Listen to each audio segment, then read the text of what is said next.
Husband's epic revenge on cheating wife and her affair partner after discovering their secret. Most individuals lack a true understanding of how lengthy eternity endures, often conflating it with the idea of infinity. However, my personal experience revealed that eternity spanned precisely 15 years, 2 months, 27 days, and several peculiar hours. It concluded much as it began, with my wife Tracy affectionately locking eyes with her partner and sharing a passionate kiss. Except this time, I was this partner for the first time, and the kiss followed my proposal for her to be mine forever on the night I presented the engagement ring. In a different setting, I found myself a mere bystander in a restaurant 2 towns away from our residence as Tracy and an apparent new lover exchanged adoring glances and leaned in for a passionate kiss. The details of how I ended up in the same restaurant as this couple are irrelevant. Their location, an hour away from our hometown, indicated a deliberate effort to remain discreet. Initially curious, my emotions swiftly shifted from curiosity to shock, disgust, and anger as the scene unfolded before me. I briefly entertained the thought of confronting them physically. However, I was always taught never to smack a woman, so I sat there in complete astonishment since they focused solely on each other. Feeling secure that no one who knew them would see, they leisurely enjoyed their meal, occasionally engaging in a kissing game.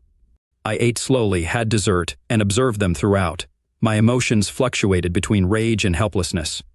Upon finishing their meal, they stood up, held hands, and left. Seated there in silent rage, I felt like the most ignorant fool. I had been married to Tracy for over 14 years, with 2 exclusive years preceding that, yet I never suspected she was switching both ways. She never showed interest in another woman, never dropping hints in any conversation we ever had. I erroneously believed I knew her inside and out, anticipating growing old together. The revelation of her switch hitting paled in comparison to the anger I felt at her apparent infidelity. Regardless of the gender of her partner, she had redirected her love, betraying the commitment we made many years ago when she accepted my ring. It signified an enduring eternity, seemingly timeless. Who would have thought that some eternities have an expiration date? Settling the bill, I entered the car and drove home slowly. I had much to contemplate. Tracy did not anticipate my early return after the trip, but fortunately I resolved all issues ahead of schedule. Hence, I headed home on Friday evening instead of Saturday afternoon as initially planned. I had been away since Monday morning, and apart from missing Tracy and the kids, the absence of closeness for more than 3 consecutive days left me with pent-up energy that needed release. At least until I witnessed what unfolded in the restaurant. I was an hour away from our hometown and could have easily driven straight through. However, since I was ahead of schedule, I opted to go out to dinner for a break from driving, and the rest, as they say, is history. Our kids are 12 and 10, old enough to be left alone for the evening if Tracy wanted to go out, which I had no issue with. However, I wondered if they were aware of the situation, since neither had mentioned anything different. Perhaps they were as in the dark as I was, I thought. Regardless, I knew they wouldn't be pleased with what happened next. On the way home, I engaged in the usual self-analysis. What did I do wrong? How long did it last? Etc. At least I didn't have to worry about her lover having a larger manhood than me. Chuckling, I'm talking about myself, gallows humor. I walked in the door at 9 and Tracy still wasn't home. My daughters, Lisa, 12, and Ariel, 10, greeted me happily, but I watched without truly seeing them, nervous and doubtful that I would be home early. The same couldn't be said for Tracy. When Tracy entered about 2 hours later, she must have noticed my car in the garage and freshened up a bit. I observed a shift in her demeanor, appearing less content than in our previous encounters. She inquired about my unexpected presence, expressing concern with her first words. I responded playfully, emphasizing her greeting. Tracy, with a slight twitch in her forehead, mentioned that if she had known I would be home early, she would have prepared a nice dinner. She went on to reveal that she had ordered pizza for the kids, and she and Kate had opted for wine and sandwiches downtown. Tracy, avoiding eye contact, asked if I remembered Kate from my office and if she had mentioned her before. Despite her dishonesty, I replied affirmatively. Tracy then proceeded to sarcastically recall Kate as a blonde with ample chest, remarking on the trail of admirers she left behind. I couldn't help but think that Tracy had the ability to assemble a football team merely by entering a room. This wasn't solely due to her captivating effect on married women. Kate, I used to think to myself, possessed the allure of a goddess with her remarkable chest. She was about 26 years old and had started working at the insurance company where Tracy had worked the previous year. The two became instant friends and apparently somewhere down the line. At 39 years old, Tracy could still turn more than a few heads. She was also blonde, with a beautiful figure and curves in all the right places.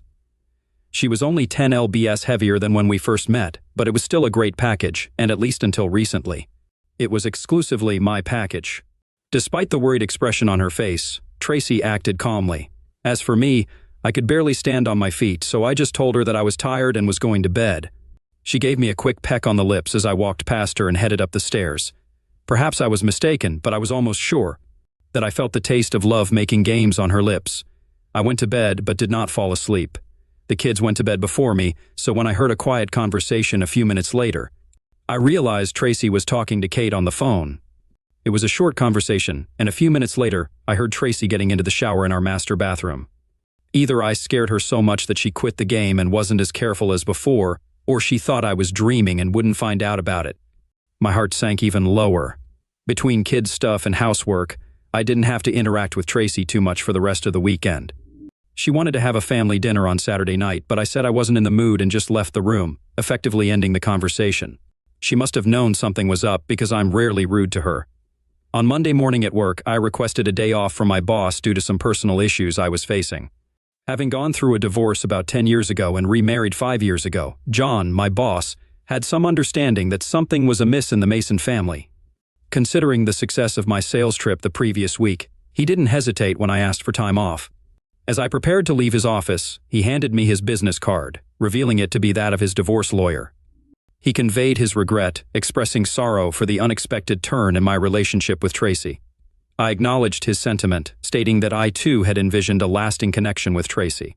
Acting on my boss's suggestion, I sought legal advice 2 days later. Despite my lawyer's potential for a more professional approach, she displayed genuine concern for my emotions and offered gentle guidance. She seemed surprised when I decided against hiring a private investigator to gather concrete evidence of Tracy's infidelity. I detected understanding in her gaze as she pointed out that in a no-fault state, such evidence might not carry much weight. The primary concern, she noted, could revolve around potential challenges with visitation rights, although she expressed confidence that this would likely not be a significant issue. No matter how hard I tried, being around Tracy and the girls at home was something I couldn't handle. Tracy likely sensed this, given our minimal communication. I believe the girls sensed something was amiss by our unusual quietness.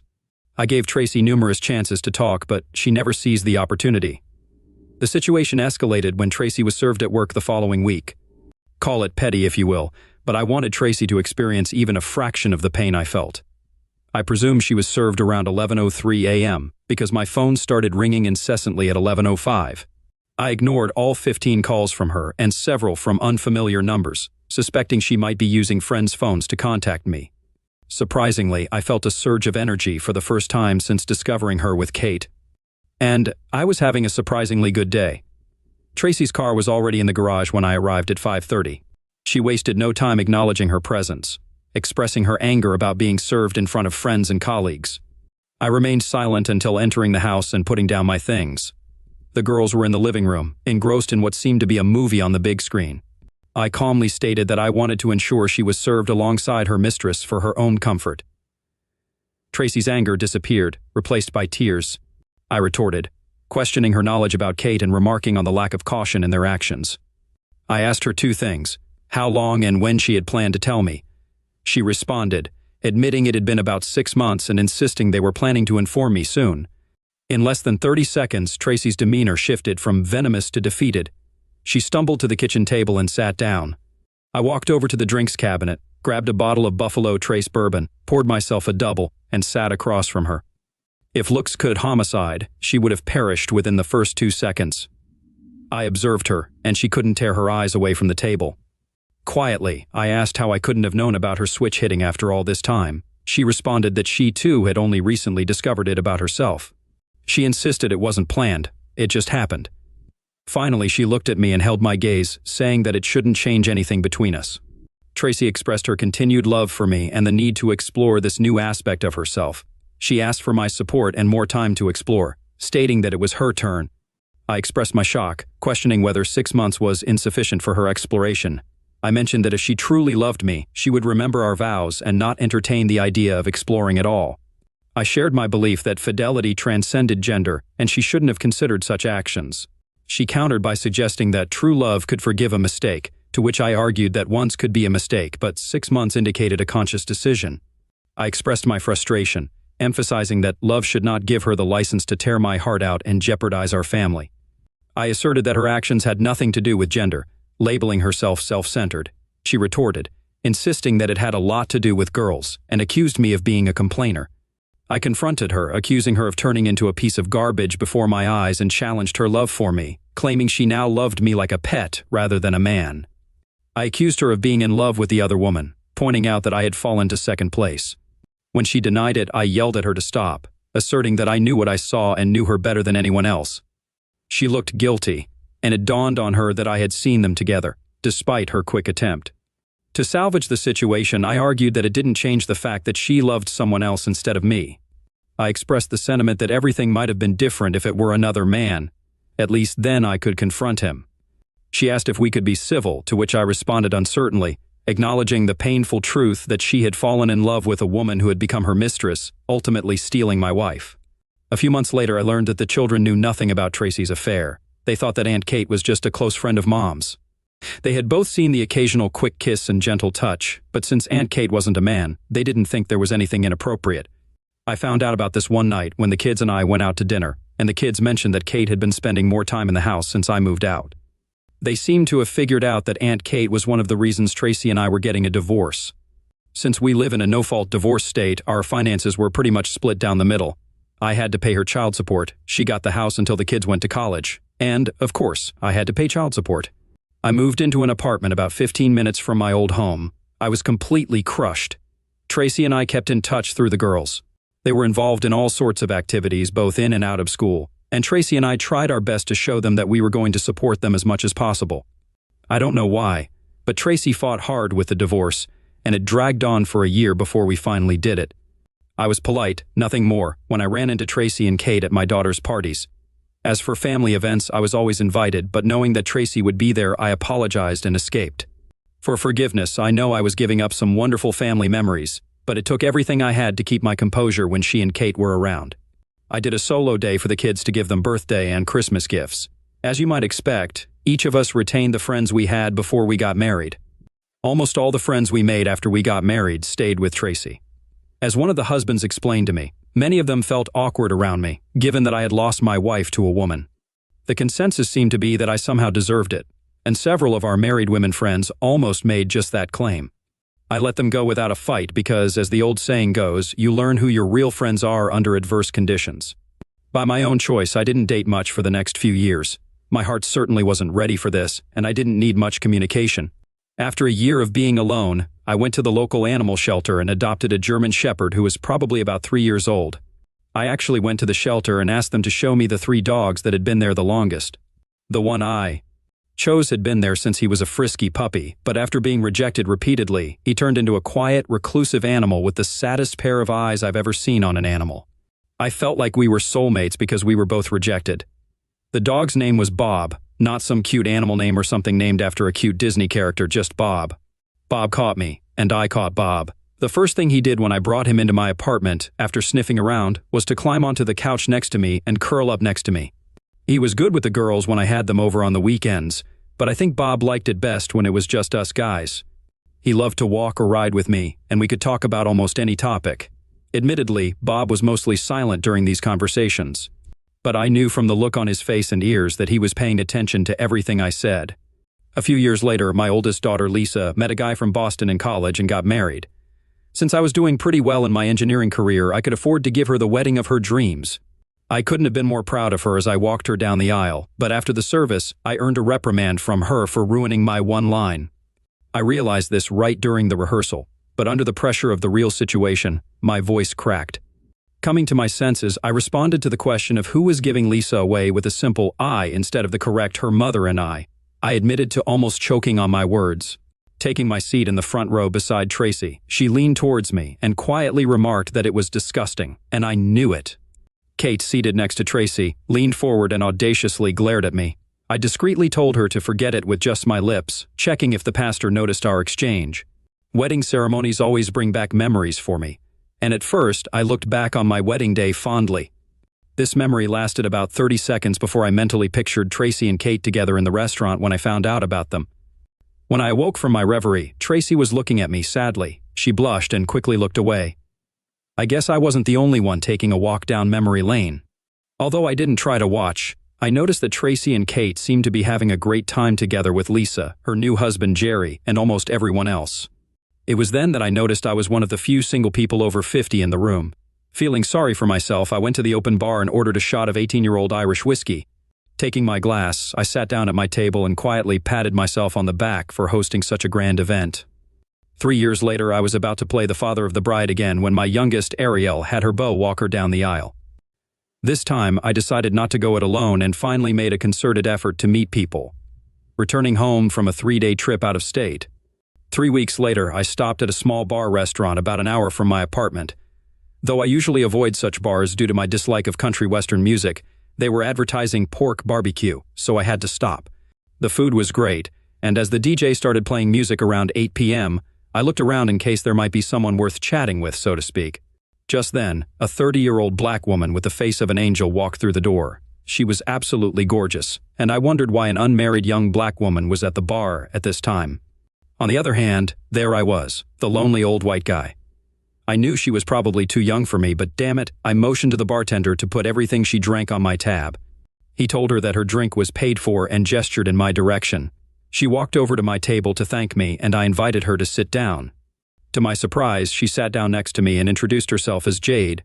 During a pleasant evening, she suggested going to her place, catching me off guard.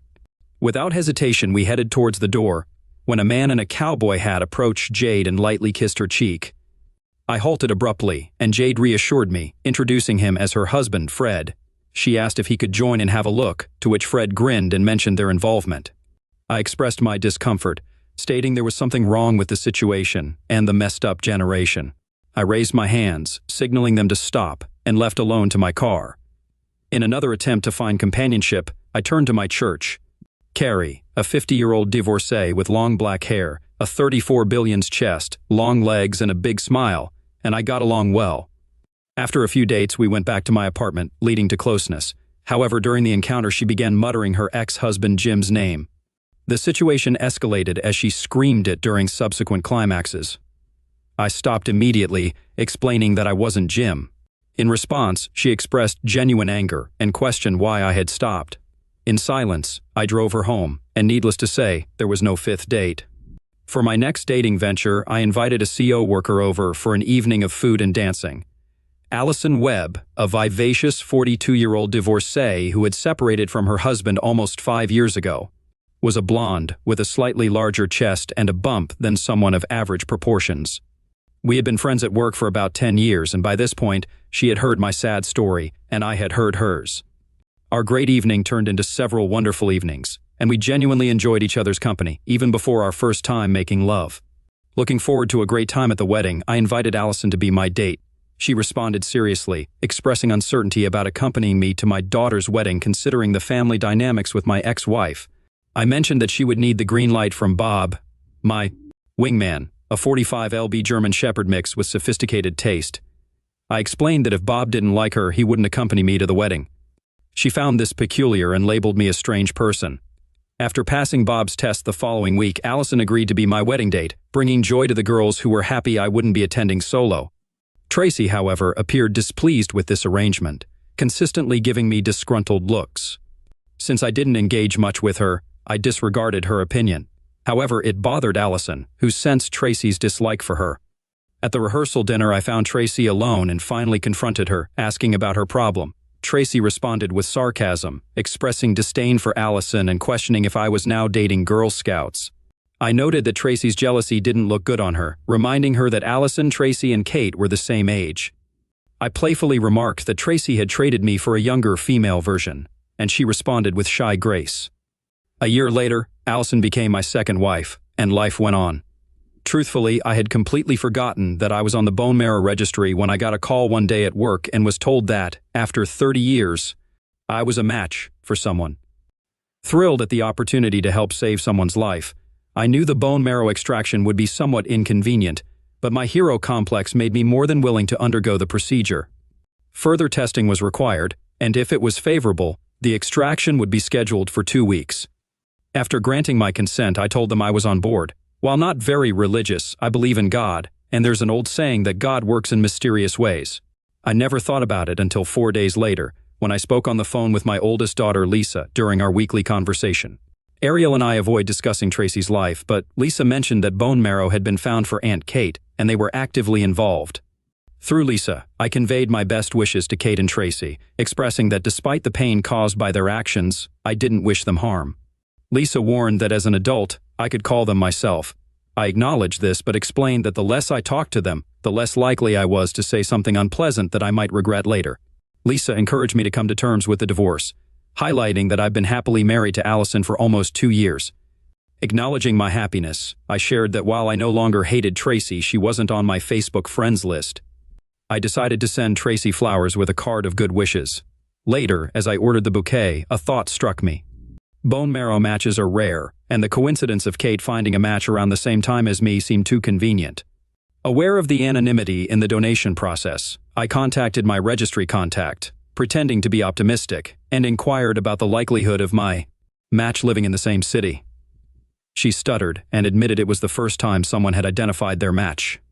Frustrated, I realized I was going to donate bone marrow to Kate. Angered by the situation, I reflected on how she stole my wife, never apologized, and now expected me to save her life through a bone marrow donation. I determined it wouldn't happen.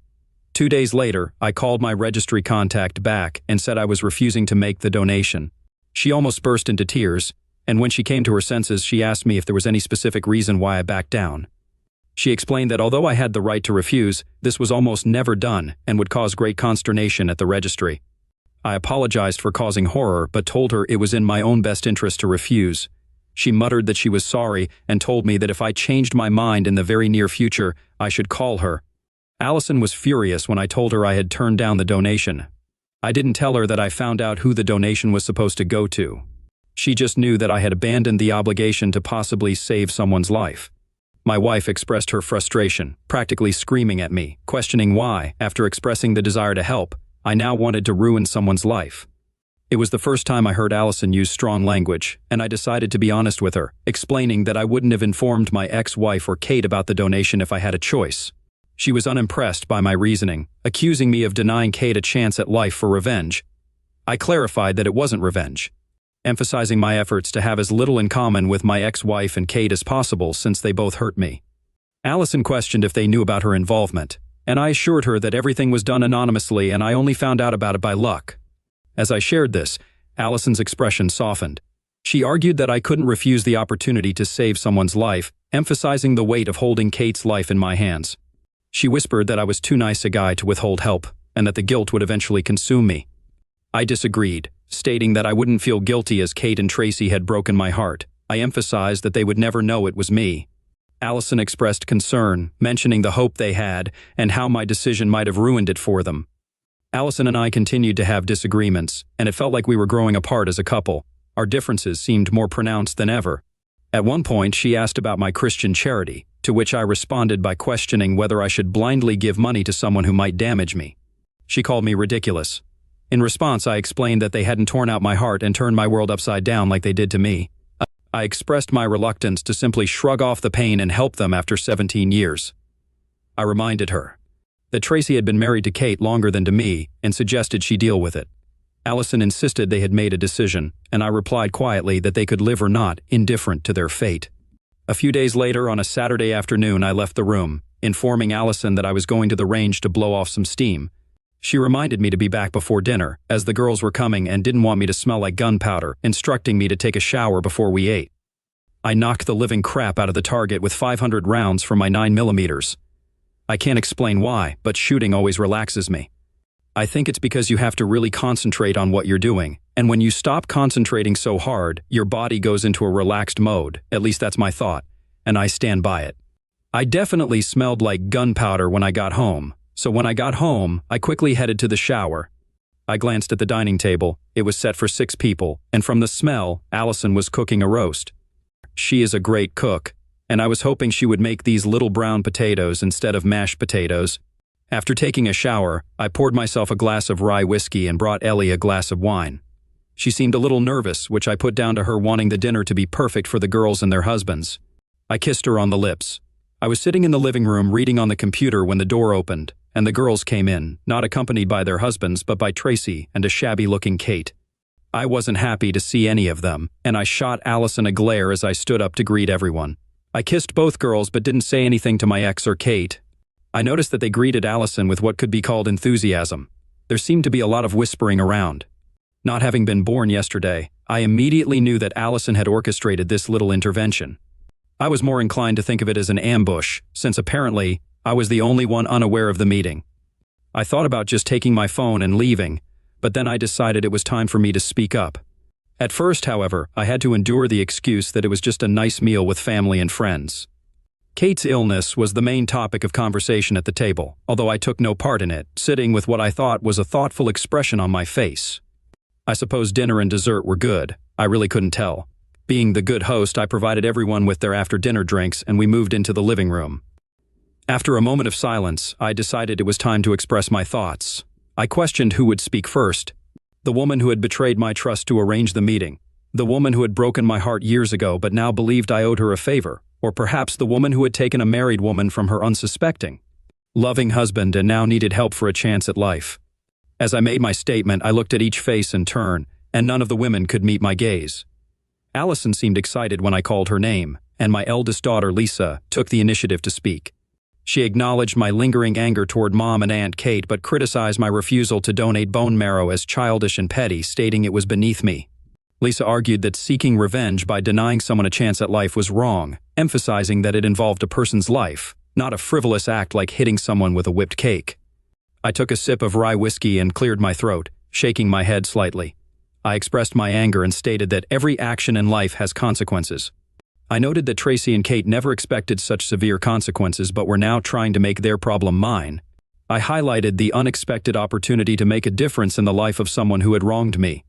Despite their belief that it was driven by revenge, I suggested it might also be a way for me to regain some self-respect. After all, how much self-respect could I have if I helped the woman who stole my wife survive? And I don't think any of you even considered the fact that you think I should be easier on Kate because she's a woman. If her name was Carl and he was a 200 lb man, most of you would probably think that I would be right about what I do. But it doesn't matter to me that Kate is a woman. She's a wife-stealing cow. She knew what she was doing was wrong. Kate attempted to convey her feelings by staring intensely at the carpet. Seated beside her on the couch, Tracy reached over and gently squeezed Kate's hand. I asserted that my decision was not driven by revenge but by hatred toward Kate. I expressed that I despised her, harboring no intention of assisting her in any situation. I highlighted my minimal communication with her during the 17 years she was with Tracy. Tracy sniffled, holding back tears, and questioned whether I hated her to the extent that I would deprive someone else of a chance to live. She appealed to my past love for her, suggesting that considering it a noble thing to do would be a matter of honor. I retorted, expressing skepticism about Tracy's notion of honor, calling her a fancy woman and stating that she had no right to lecture me on what honor is. My volume rose, and I tried my best not to tell them all, including Allison, to burn in hell and leave me alone. I took a couple of deep breaths, and Allison apparently decided that I wasn't angry enough with her. She quietly told me that I'm a good person and always do the right thing, emphasizing that retreating was wrong and that I would never be able to live with myself if I did that. Lisa interjected, reminding me that I taught Ariel and her to always do the right thing, even if it seemed wrong. Acknowledging this, I asserted that my decision was for me to avoid any regrets or loss of sleep. Kate suddenly exclaimed, pleading with me not to let her die. Despite acknowledging the offense I felt, she appealed to the grim reality of her situation, mentioning the slim chances of survival unless I donated my bone marrow. Kate's eyes looked haunted. Asking me to help save her life must have been the hardest thing she's ever done. I looked deep into those haunted eyes. I did not feel the joy of confirming my decision, but I confirmed it. No, that's all I said. I didn't say the phrase "I'm sorry" because frankly, I wasn't sorry. I won't do anything in my power to help this woman. Kate took my answer better than Tracy, who burst into tears. Allison walked over to the couple to calm them down, and I heard her whisper, "I'll try. I'll talk to him." She was so caught up in the moment that Allison never realized that she had put our marriage in jeopardy. I will have to think long and hard about whether I can bridge the gap in our trust. I grabbed the car keys from the key ring where they were located. I walked out the door while 5 women cried. I didn't return for 3 days. I didn't answer any of the dozens of phone calls from Allison or the kids. The house was dark.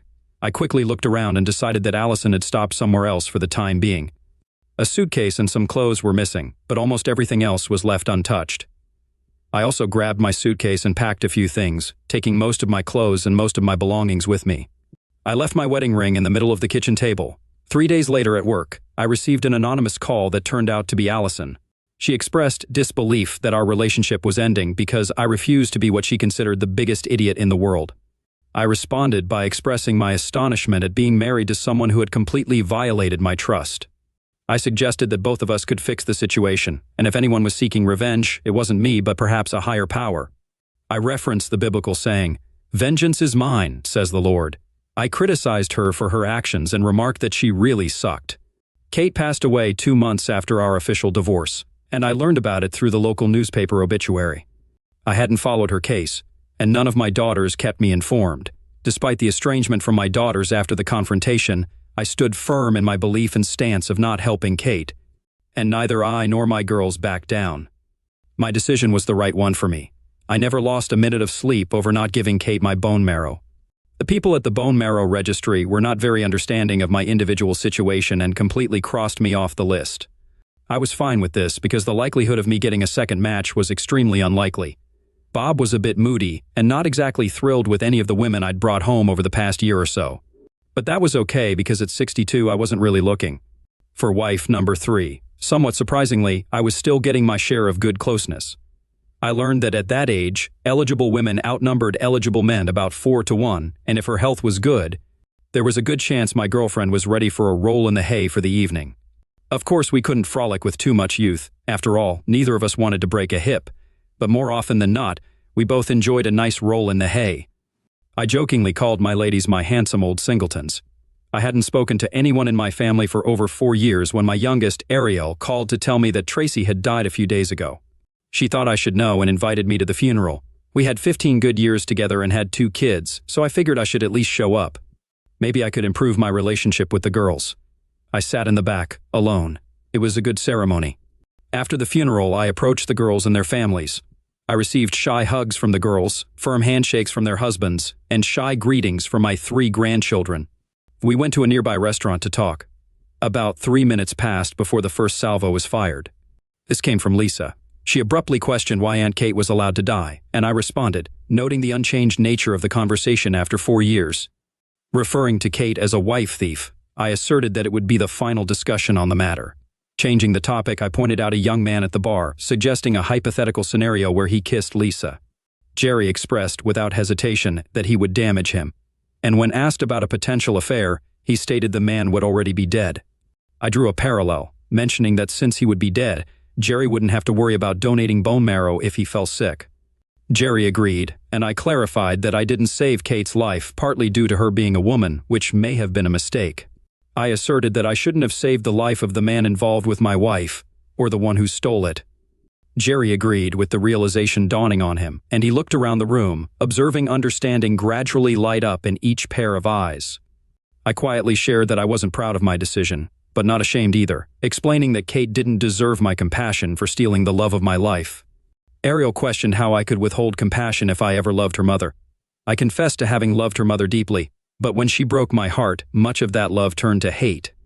Acknowledging that I was just a man, not the monster portrayed by her mother, I expressed that things didn't turn out well for her mother and that karma eventually caught up with her and her friend. Tears filled the eyes of the other 4 adults in the room, while the children looked confused and worried.